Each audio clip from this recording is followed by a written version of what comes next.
الحمد لله رب العالمين والصلاة والسلام على أشرف الأنبياء والمرسلين محمد وعلى آله وصحبه ومن تبعهم بإحسان إلى يوم الدين. أما بعد فأعوذ بالله من الشيطان الرجيم. بسم الله الرحمن الرحيم. سبحانك لا علم لنا إلا ما علمتنا إنك أنت العليم الحكيم.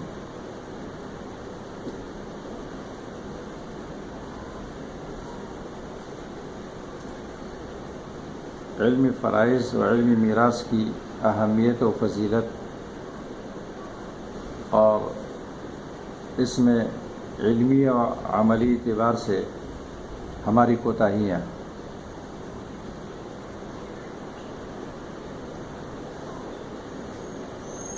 جہاں تک اس علم کی فضیلت اور اہمیت کا تعلق ہے تو علم کی جتنی فضائل قرآن و سنت میں بیان ہوئے ہیں وہ سب علمی فرائض کی فضیلت کو بھی شامل ہے، اور کچھ خصوصی فضائل بھی اس کی قرآن و سنت سے ثابت ہے. اللہ تبارک و تعالیٰ نے اس علم کو اہمیت دی ہے، اس موضوع کو اہمیت دی ہے قرآن کریم میں، اور اللہ کے رسول صلی اللہ علیہ وسلم نے بھی اس کو اہمیت دی ہے، اور پھر آپ کے صحابہ اکرام نے بھی اس کو اہمیت دی ہے، اور پھر تابعین اور ائمہ مجتہدین نے بھی اس کو اہمیت دی ہے، اور پھر فقہا نے بھی اس کو اہمیت دی ہے کہ اس کو مستقل ایک خاص باب کے طور پر اپنی کتابوں میں اس کو ذکر کیا ہے. جہاں تک اللہ تبارک و تعالیٰ نے قرآن کریم میں جس کو اہمیت دی ہے وہ اس طرح ہے کہ اللہ تبارک و تعالیٰ نے سورۃ النساء میں مظالم جاہلیت اور رسومات جاہلیت پر رد کرتے ہوئے اجمالی طور پر پہلے یہ ذکر فرمایا للرجال نصیب وللنساء نصیب مما ترک الوالدان والاقربون للرجال نصیب مما ترک الوالدان والاقربون وللنساء نصیب مما ترک الوالدان والاقربون مما قل منه او کثر نصیبا مفروضا. مظالم جاہلیت میں سے ایک ظلم یہ تھا کہ وہ عورتوں بچوں کو میراث نہیں دیتے تھے، اور ان کا نظریہ یہ تھا کہ میراث اس شخص کو ملے گی جو دشمن کے ساتھ مقابلہ کرے اور مال غنیمت جمع کر سکے. چونکہ عورتیں اور بچے یہ کام نہیں کر سکتے ہیں تو اس لیے ان کو میراث سے محروم رکھتے تھے. تو اللہ تبارک و تعالیٰ نے اس ظالمانہ رسم پر رد کرتے ہوئے فرمایا کہ مرد کا بھی حصہ ہے، عورت کا بھی حصہ ہے. اجمالی طور پر اللہ تبارک و تعالیٰ نے پہلے اس کا اجمال ذکر فرمایا اور اس کے بعد اس کی تفصیل خود بیان فرمائی. عام احکامات میں اللہ تبارک و تعالیٰ کا طریقہ یہ ہے کہ وہ ایک کلیہ بیان کر دیتے ہیں اور اس کی تفصیلات پیغمبر علیہ السلام کی ذمہ لگا دیتے ہیں. چنانچہ قرآن کریم میں نماز کا حکم ہے اقیم الصلاۃ، زکوٰۃ کا حکم ہے وآتوا الزکوٰۃ، لیکن نماز کی رکعتیں کتنی ہے، کس کیفیت سے پڑھی جائے، اور اس کی جملہ تفصیلات یہ اللہ تبارک و تعالیٰ نے پیغمبر علیہ السلام کی ذمہ لگائے. آپ نے اپنے قول و فعل سے اس کی وضاحت کی، صلوا کما رأیتمونی اصلی.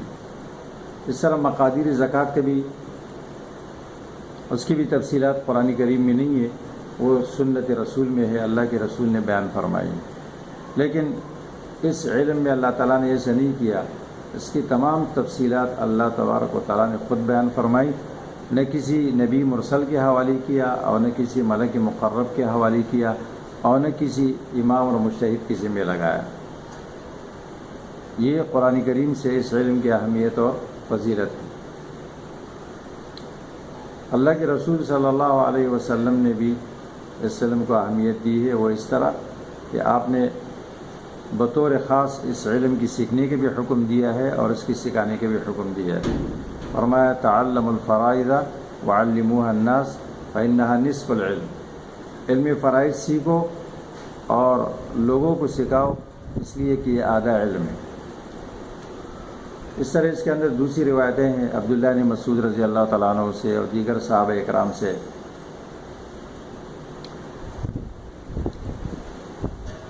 جس طرح آپ نے قرآن کریم کو سیکھنے اور سکھانے کا حکم دیا، تو اس طرح آپ نے علم فرائض کو سیکھنے اور سکھانے کا حکم دیا کہ یہ سیکھو اور لوگوں کو سکھاؤ، یہ آدھا علم ہے۔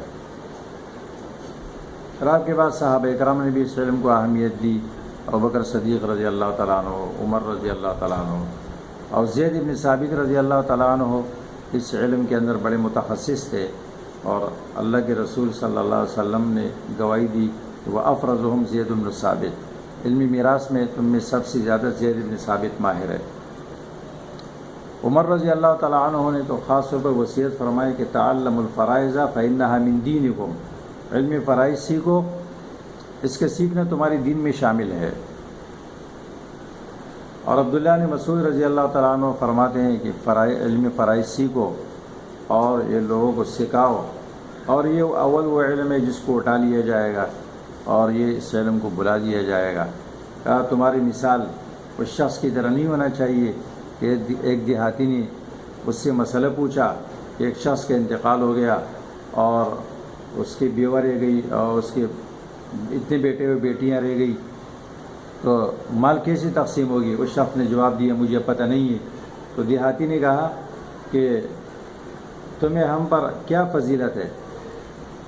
وما الفضل علیکم فما فضلکم علینا انکم تقرؤون الکتاب ولا تعرفون الفرائض ولا تتعلمون الفرائض، تم کو ہم دیہاتی لوگوں پر کس چیز میں فضیلت حاصل ہے؟ تم قرآن پڑھتے ہو، تمہیں فرائض نہیں آتا ہے۔ اس بنیاد پر اسلامی زمانے میں عہدے بھی دیے جاتے تھے۔ عمر رضی اللہ تعالیٰ عنہ حج کے لیے تشریف لائے تو مکے کا عامل آپ کو عثمان مقام پر ملا۔ آپ نے اس سے پوچھا کہ تم یہاں ہو تو مکے پر اپنا نائب کس کو مقرر کیا؟ وہ کہنے لگا ابن ابزہ کو۔ عمر رضی اللہ تعالیٰ عنہ ابن ابزہ سے واقف نہیں تھے، فرمایا یہ کون ہے؟ تو کہنے لگا مولا من موالینا، ہمارے غلاموں میں سے غلام ہے۔ عمر رضی اللہ عنہ نے فرمایا کہ آپ نے مکے کے اشراف پر غلام کو امیر مقرر کیا؟ تو کہنے لگا ہاں، فإنه عالم فإنه قارئ لکتاب اللہ وعالم بالفرائض، وہ قرآن کریم کا قاری و عالم ہے اور علمی میراث کا ماہر ہے۔ عمر رضی اللہ تعالیٰ عنہ نے اس کی تصدیق کی اور حدیث سنائی۔ مامون الرشید کے زمانے میں اس کے قاضی کا انتقال ہو گیا تو یحییٰ ابن اقسم کو قضا کے لیے پیش کیا گیا۔ ان کی عمر 21 سال تھی۔ اس نے اس کو حقیر سمجھا کہ ایک کم عمر ہے، فاستحقرہ لصغر سنہ، تو یحییٰ ابن اقسم نے اس سے کہا یا امیر المؤمنین سلنی فإن القصد علمی لا سنی، آپ مجھ سے سوال کرے، آپ کا مقصود میرا علم ہے، آپ کا مقصود میری عمر نہیں۔ تو مامون الرشید نے ان سے ایک مسئلہ پوچھا کہ ایک شخص کے ایک انسان کا انتقال ہو گیا، فرمایا ما تقول فی انسان خلف ابوین وبنتین وماتت احداہما فلم تقسم الترکہ، اس انسان کے بارے میں کیا کہتے ہو جس کا انتقال ہو گیا، اس کے ماں باپ رہ گئے، 2 بیٹیاں رہ گئی اور ابھی مال تقسیم نہیں ہوا تھا کہ ایک لڑکی کا انتقال ہو گیا۔ تو اس نے سوال کیا کہ امیر المومنین یہ انسان مذکر ہے یا مؤنث ہے؟ کیونکہ اس سے مسئلے کی نوعیت تبدیل ہو جاتی ہے۔ وہ سمجھ گئے کہ یہ ماہر ہے تو اس کو قضا کا عہدہ دے دیا۔ اس سے یہ بات معلوم ہوتی ہے کہ قاضیوں کے امتحان بھی علمی میراث میں لیا جاتا تھا اور اس بنیاد پر ان کو قاضی مقرر کیا جاتا تھا۔ لیکن آج اس علم کے بارے میں کوتاہی برتی جاتی ہے اور نصاب میں صرف ایک کتاب پڑھائی جاتی ہے اور وہ بھی رسمی طور پر، اس لیے اس علم میں عام کمزوری ہے۔ فقہ کی کتابوں میں مستقل باب کے طور پر، کتاب کے طور پر کتاب الفرائض موجود ہے، جیسے احادیث کی کتب میں کتاب الفرائض موجود ہے، تو اس کو بھی اہمیت کے ساتھ پڑھانا چاہیے اور جو فقہ میں موجود ہے، کیونکہ اللہ کے رسول نے بطور خاص اس کے پڑھنے کے بھی حکم دیا ہے اور پڑھانے کے بھی حکم دیا ہے۔ جہاں تک عملی اعتبار سے ہے تو عورت جیسے زمانے جاہلیت میں مظلوم تھی میراث کے اعتبار سے، اسی طرح آج بھی وہ مظلوم ہے۔ ہمارے ملک کے چاروں صوبوں میں، سندھ میں، بلوچستان میں، پنجاب میں، صوبہ سرحد میں آج بھی عورت میراث سے محروم ہے، اور اس کو یہ پتہ بھی نہیں ہے کہ میراث میں اس کا حصہ ہے، اور کہیں قرآن سے ان کی شادی کرائی جاتی ہے اور کہیں ان سے معاف کروایا جاتا ہے، اور بعض صوبوں میں تو عورت یہ کہہ بھی نہیں سکتی ہے کہ میراث میں اس کا حصہ ہے۔ بعض شہروں میں لکھی پڑھی عورتیں وہ جانتی ہے کہ ان کا حصہ ہے اور وہ کورٹ بھی جا سکتی ہے اس کے لیے، تو اس لیے ان کے رشتہ دار ان کو مجبوراً حصہ دے دیتے ہیں۔ تو علمی اعتبار سے بھی اس کے اندر کمزوریاں ہیں اور عملی اعتبار سے بھی۔ وہ میراث آج کل خود لاوارث ہے، جس طرح اس کے اندر علمی کمزوری ہے کہ 80% علماء ائمہ مساجد سے اگر میراث کا مسئلہ پوچھا جائے تو وہ مسئلہ بتانے کے بجائے کسی دارالفتاء کا راستہ بتا دیتے ہیں۔ تو جب یہ علمی طور پر زندہ ہوگا تو پھر عملی طور پر بھی زندہ ہو جائے گا، اور یہ بہت بڑی اہمیت کا حامل علم ہے۔ اللہ تبارک و تعالی ہم سب کو توفیق عطا فرمائے کہ ہم اس کو علمی اعتبار سے بھی زندہ کرے اور عملی اعتبار سے بھی زندہ کرے۔ اس میں اطلاع عام ہے، روزانہ میراث کی ضرورت پڑتی ہے، تقسیم میراث کی، کیونکہ جیسے روزانہ لوگ پیدا ہوتے ہیں تو اتنی تعداد میں مرتے بھی ہے، تو اس لیے زیادہ مسائل علماء کے پاس اس کے آتے ہیں۔